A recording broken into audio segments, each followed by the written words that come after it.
नमस्कार दोस्तों, और आपका हमारे इस विशेष बुलेटिन में बहुत बहुत स्वागत है। आज का ये एपिसोड, ये खबर महज एक सूचना नहीं है, बल्कि ये एक भावना है, एक जज्बा है, और सबसे बढ़कर ये उन करोड़ों आंखों की नमी है जो वर्षों से इंसाफ की एक बूंद के लिए तरस रही थी। आज हम बात करेंगे ईपीएस 95 पेंशनर्स की, उन बुजुर्गों की जिन्होंने अपना पूरा जीवन देश की अर्थव्यवस्था की नींव को मजबूत करने में बिता दिया, और आज उसी नींव पर खड़ी इमारत से वे अपने हक की भीख मांगने को मजबूर थे। दोस्तों, कहते हैं कि इतिहास के पन्नों में वही घटनाएं दर्ज होती हैं जो व्यवस्था के ताने बाने को हिला देती है। और आज ठीक सुबह के 10 बजे एक ऐसी ही ऐतिहासिक घटना घटी। दिल्ली के सरकारी दफ्तरों में आमतौर पर जो रौनक होती है, वहां आज का माहौल कुछ और ही था। एक हाई लेवल मीटिंग बुलाई गई थी जिसमें सूरत के बदलाव की बयार साफ देखी जा सकती थी। इस बैठक में सिर्फ फाइलों के ढेर नहीं थे, बल्कि वर्षों से उपेक्षित करोड़ों बुजुर्गों का दर्द मेज पर धड़क रहा था। इस बैठक की सबसे बड़ी ताकत थी उस आवाज की मौजूदगी जिसने कभी हार नहीं मानी। कमांडर अशोक रावत जी जैसे ही वे उस कॉन्फ्रेंस हॉल में दाखिल हुए, वातावरण बदल गया। ये कोई साधारण प्रशासनिक बैठक नहीं रह गई थी, बल्कि यह एक ऐतिहासिक न्यायालय बन गई थी, जहां फैसला सुनाने की ताकत जनता के पास थी। उस मेज पर वित्त मंत्रालय के शीर्ष अधिकारी बैठे थे, जिनके पास हर बार एक ही जवाब होता था: प्रक्रिया चल रही है, फंड की कमी है, बजटीय प्रावधानों का इंतजार है। लेकिन आज उनके पास दलीलें नहीं थी, क्योंकि सामने बैठा शख्स सिर्फ एक प्रतिनिधि नहीं, बल्कि एक पूरी पीढ़ी का प्रतिनिधित्व कर रहा था। दोस्तों, वह नजारा कुछ यूं था कि वरिष्ठ अधिकारी अपनी औपचारिक भाषा में बात कर रहे थे, तभी कमांडर साहब ने बीच में टोका। उन्होंने कहा, साहब, ये फाइलें सिर्फ कागज नहीं है, इनमें करोड़ों बुजुर्गों की जिंदगी की दास्तान दबी है। इन फाइलों पर जो धूल जमी है, वो उन बुजुर्गों की उम्र है जो हर दिन गुजर रही है। अब और इंतजार नहीं। उनके शब्दों में ऐसा ओज था, ऐसा सच था कि पूरा हॉल शांत हो गया। और फिर जो हुआ, उसने पूरे देश की दिशा बदल दी। वो काली फाइलें जिन पर सालों से धूल जमी थी, आज खोलकर मेज पर रख दी गई। और जब सच मेज पर होता है तो सत्ता को झुकना ही पड़ता है। अब बात आती है उस तारीख और समय की जो आने वाले इतिहास में स्वर्णिम अक्षरों में लिखी जाएगी। अब वो 3 या 4 मार्च का इंतजार नहीं, बल्कि अब लक्ष्य है 1 मार्च दोपहर ठीक 12 बजे। हां दोस्तों, आपने सही सुना। उस ऐतिहासिक बैठक में यह वादा किया गया कि 1 मार्च को दोपहर 12 बजे से पहले देश के कोने कोने में बैठे हर पात्र ईपीएस 95 पेंशनर के बैंक खाते में 7,500 रुपए प्लस महंगाई भत्ते की राशि डाल दी जाएगी। ये सिर्फ एक राशि नहीं है, ये उन बुजुर्गों के सम्मान की वापसी है, उनकी आत्मसम्मान की जीत है। बैठक का माहौल कितना गंभीर था, इसका अंदाजा आप इस बात से लगा सकते हैं कि जब वित्त मंत्रालय के एक अधिकारी ने फिर से बजट और प्रक्रिया का हवाला देना शुरू किया, तो कमांडर अशोक रावत जी ने स्पष्ट और कठोर शब्दों में कहा, ये कोई सौदा नहीं है, ये हक की लड़ाई है। करोड़ों बुजुर्गों के सब्र का इम्तिहान अब और नहीं लिया जा सकता।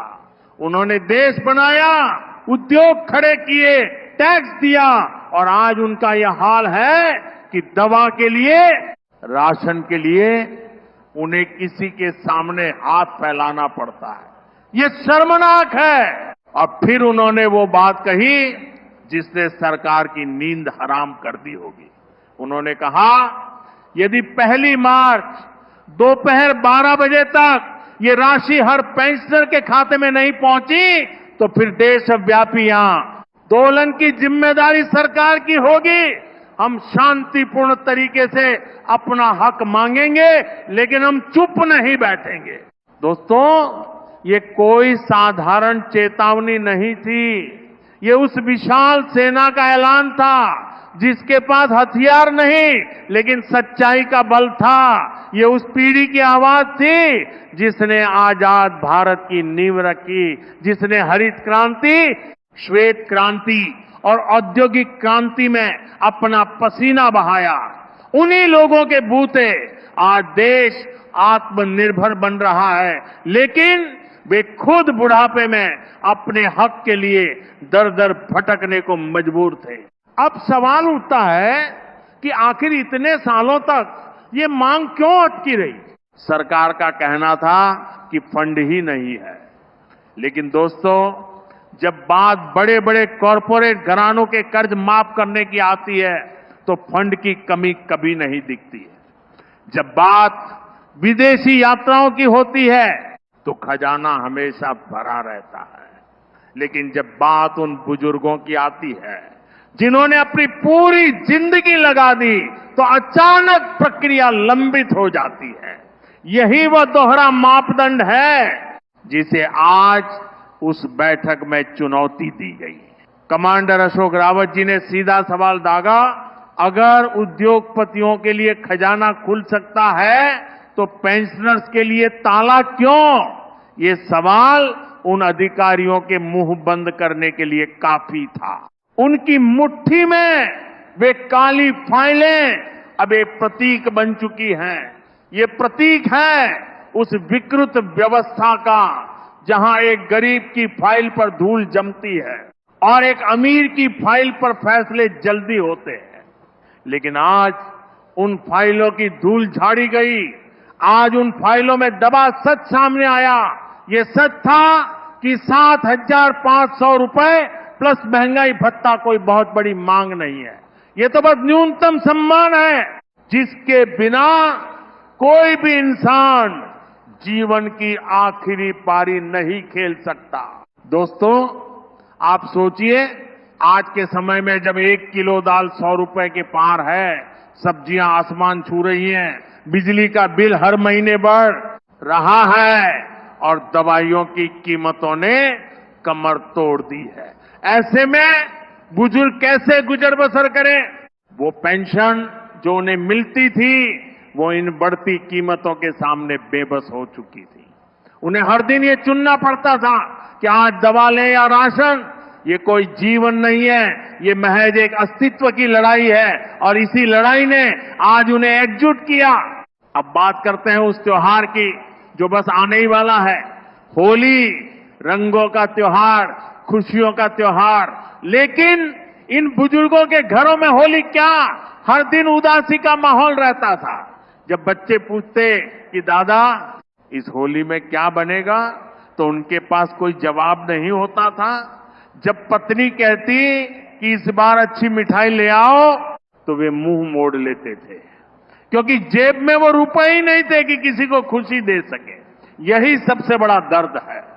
समाज में एक बुजुर्ग का स्थान सबसे ऊपर होता है, लेकिन आर्थिक तंगी ने उन्हें घर में भी बोझ बना दिया था और इसी बोझ के एहसास ने उन्हें सड़कों पर ला खड़ा किया।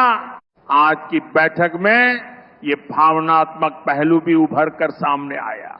कमांडर साहब ने कहा, होली आ रही है, परिवारों में रंग और मिठास बिखरेगी, लेकिन क्या हमारे बुजुर्गों के घरों में भी वैसी ही खुशियां होंगी या फिर उनके घरों में भी इस बार चिंता की कालिमा छाई रहेगी? ये सवाल सुनकर वहां बैठे हर शख्स की आंखें नम हो गई। ये महज एक बैठक नहीं रह गई थी, ये एक भावनात्मक ज्वार बन चुकी थी और इसी भावनात्मक दबाव के चलते सरकार को अपना रुख बदलना पड़ा। दोस्तों, जानकारी के मुताबिक इस बैठक में यह स्पष्ट कर दिया गया कि 1 मार्च दोपहर 12 बजे की डेडलाइन अंतिम है। ये कोई मोल भाव नहीं है। ये समय अब एक प्रतीक बन चुका है। ये प्रतीक है सरकार की विश्वसनीयता का और प्रतीक है करोड़ों पेंशनर्स के धैर्य का। अगर ये राशि समय पर पहुंच गई तो ये लोकतंत्र की जीत होगी। ये साबित होगा कि एक संगठित और शांतिपूर्ण आंदोलन कितना बड़ा बदलाव ला सकता है। लेकिन अगर ऐसा नहीं हुआ तो फिर ये अविश्वास की आग को और भड़काएगा, जिसका अंजाम कुछ भी हो सकता है। अशोक रावत जी का ये कहना बिल्कुल सही था कि मंजूरी कागज पर नहीं, बैंक खाते में दिखनी चाहिए। जब तक मोबाइल पर एसएमएस की घंटी नहीं बजती, तब तक ये वादा अधूरा है। उनके इस बयान ने पूरे देश में हलचल मचा दी है। अब हर कोई यही देखना चाहता है कि आखिर 1 मार्च को क्या होता है। इस पूरे घटनाक्रम ने देश के हर कोने में एक अलग ही ऊर्जा का संचार कर दिया है। चाहे वो पंजाब का कोई गांव हो, या बिहार की कोई झुग्गी, या फिर महाराष्ट्र का कोई झोपड़पट्टी है, हर जगह पेंशनर्स के समूहों में चर्चा है, बैठकें हो रही हैं और लोग एक दूसरे को बधाई दे रहे हैं। ये सिर्फ 7,500 रुपए की बात नहीं है, ये उस सम्मान की बात है जो उनसे छीन लिया गया था। ये उस आत्मसम्मान की बात है जो रोज उनके सामने हाथ फैलाने से धीरे धीरे खत्म हो रहा था। जब एक बुजुर्ग को अपने बेटे या बहू से दवा के लिए पैसे मांगने पड़ते हैं, तो उस वक्त उसकी आत्मा पर जो चोट लगती है, उसका कोई मुआवजा नहीं होता। आज की यह घोषणा उस चोट पर एक मरहम की तरह है। लेकिन दोस्तों, इस खुशी के बीच एक संशय का बादल भी मंडरा रहा है। क्या सच में इस बार वादा पूरा होगा? क्योंकि अतीत में भी ऐसे कई वादे किए गए जो धूल में मिल गए। इसलिए पेंशनर सतर्क है, वे जश्न नहीं मना रहे, वे बस इंतजार कर रहे हैं। इंतजार उस एसएमएस का जो उनके जीवन में खुशियां लेकर आएगा। सरकार के लिए एक क्षण बेहद अहम है। प्रधानमंत्री नरेंद्र मोदी के नेतृत्व वाली सरकार ने हमेशा गरीबों और बुजुर्गों के कल्याण की बात की है। उनकी योजनाओं की तारीफ दुनिया भर में होती है। अब असली परीक्षा ये है कि क्या वे इन पेंशनर्स के साथ भी न्याय का रार पाते हैं या नहीं। सूत्रों के अनुसार वित्त मंत्रालय ने पूरी प्रक्रिया को तेज कर दिया है। सभी बैंकों को निर्देश जारी कर दिए गए हैं कि वे इस काम को सर्वोच्च प्राथमिकता दें। तकनीकी टीमें दिन रात काम कर रही हैं ताकि कोई खामी न रह जाए। लेकिन पेंशनर्स का कहना है कि हम शब्दों पर भरोसा नहीं करेंगे, हमें सबूत चाहिए और वो सबूत हमारे बैंक खाते में दिखना चाहिए। 1 मार्च दोपहर 12 बजे के बाद पूरे देश की निगाहें बैंक खातों पर टिकी होंगी। ये एक ऐसा ऐतिहासिक पल होगा जब करोड़ों लोग एक साथ अपना मोबाइल चेक करेंगे। दोस्तों, ये आंदोलन अब सिर्फ एक मांग नहीं रह गया है, ये एक मिशन बन चुका है। वर्षों से जो आक्रोश भीतर सुलग रहा था, वह अब एक ज्वालामुखी का रूप ले चुका है। अलग अलग राज्यों में बैठकें, धरने, प्रदर्शन, ज्ञापन, सब कुछ एक सूत्र में पिरोया जा चुका है। लोग जागरूक हो चुके हैं। वे जानते हैं कि लोकतंत्र में शांतिपूर्ण आंदोलन उनका अधिकार है, लेकिन वे ये भी जानते हैं कि अगर सरकार ने उनकी बात नहीं सुनी तो फिर असंतोष और गहराएगा। अशोक रावत जी ने बहुत साफ कहा, हम शांति चाहते हैं, टकराव नहीं, लेकिन न्याय के बिना शांति संभव नहीं। ये एक बहुत ही शक्तिशाली संदेश है। ये बता रहा है कि अब ये आंदोलन किसी भी कीमत पर रुकने वाला नहीं है जब तक उनका हक नहीं मिल जाता। अब थोड़ा विस्तार से समझते हैं कि ये 7,500 रुपए प्लस दिए इन बुजुर्गों के लिए कितना मायने रखता है। देश में बुजुर्गों की आबादी तेजी से बढ़ रही है, स्वास्थ्य सेवाएं महंगी हो रही हैं, दवाइयों की कीमतों ने आम आदमी की जेब ढीली कर दी। ऐसे में ये राशि कोई विलासिता नहीं बल्कि एक आवश्यकता है। गांवों में जहां आय के अन्य स्रोत नहीं है, ये पेंशन उनके लिए जीवन रेखा बन जाएगी। शहरों में जहां किराया और दवाइयां दो बड़ी समस्याएं हैं, वहां ये राशि उन्हें राहत देगी, ये उन्हें आत्मनिर्भर बनाएगी और उनके परिवार में उनकी इज्जत बढ़ाएगी। इसलिए ये लड़ाई सिर्फ पैसे की नहीं बल्कि इज्जत की भी है। इस पूरे घटनाक्रम ने एक बात बिल्कुल साफ कर दी है कि संगठन की ताकत कितनी बड़ी होती है। जब बिखरी हुई आवाजें एक मंच पर आती हैं तो उन्हें अनसुना करना किसी के लिए भी मुश्किल हो जाता है। ईपीएस 95 पेंशनर्स ने यह साबित कर दिखाया है